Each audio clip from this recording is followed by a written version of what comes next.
Today in the Pipeline vlog, I realize maybe I don't really like Spider-Man after all. My first comic book ever was an issue of The Amazing Spider-Man, number 318, as I recall, from the spring of 1989. David Michelinie was writing it, Todd McFarlane was drawing it, and it featured a married Peter Parker living with Mary Jane Watson Parker, of course. I think at that point he was going to school. He was back at Empire State University. He was an adult. He had a place to live. They didn't have a place to live. They did have a place to live. Those were the stories of the day. And he did some superheroing stuff, and he made some wisecracks, and I loved it. But a lot of people complained about that Spider-Man. They did not like the married Spider-Man. They did not like the adult Spider-Man. They thought Spider-Man should be Steve Ditko's Spider-Man. He should forever remain, I don't know, 14, 15, 16. He should be a bullied, put upon, whiny little kid who never wins, except when he puts on the Spider-Man costume and beats the bad guy, and then still manages to lose somehow. And that's one interpretation of the character. I just don't like that. I know it's supposed to make the character more sympathetic and all that, and I respect that other people like it. That's fine. To me, I just don't like whiny characters who can't win. I'd rather have characters who do win. I'd rather have characters who are really good at what they do. Not that their lives have to be easy, or they have to get along with everybody, or the world has to like them. I like the X-Men, but the world fears and hates mutants, and they still do a pretty good job of defending themselves and the people who fear and hate them the most. So that's fine. Now, this sort of contradicts, in a way, Ultimate Spider-Man, which was, to me, the best ongoing comic series of the 2000s, the aughts, of the previous decade, however you want to phrase it, where Spider-Man was, once again, Peter Parker, a high school teenager who had a Spider-Man costume and, didn't have all the luck with all the people, but it didn't seem like he was all that much put upon. I mean, yeah, there were bullies in school, and there were people he didn't get along with, and there were tough times, but he overcame all that stuff, and he had friends, who knew who he was. He had Mary Jane, who knew that he was the Spider-Man at that point.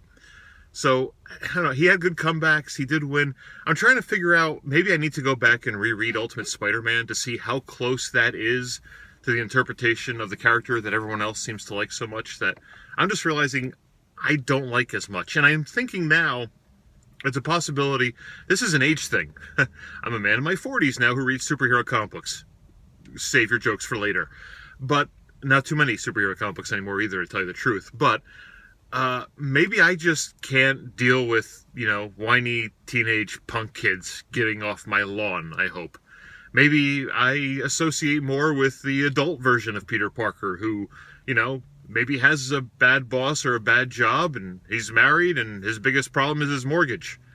Maybe that speaks more to me. Maybe that's why, honestly, my opinion shouldn't really count for much, because I'm not the person who's going to raise comic book sales by myself.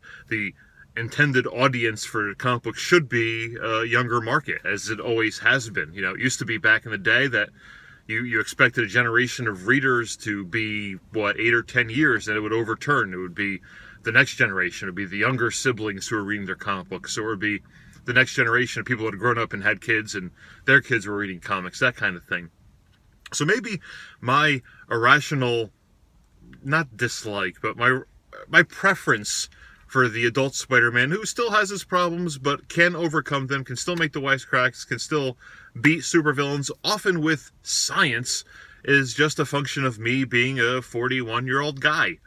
And I'm okay with that too. That's life. I think that's how we all work out in life. So just something to keep in mind when you look at what you like as you read comic books today, and what maybe you liked that was different 10 years ago, and maybe what might be different for you 10 years from now if you're still reading comic books.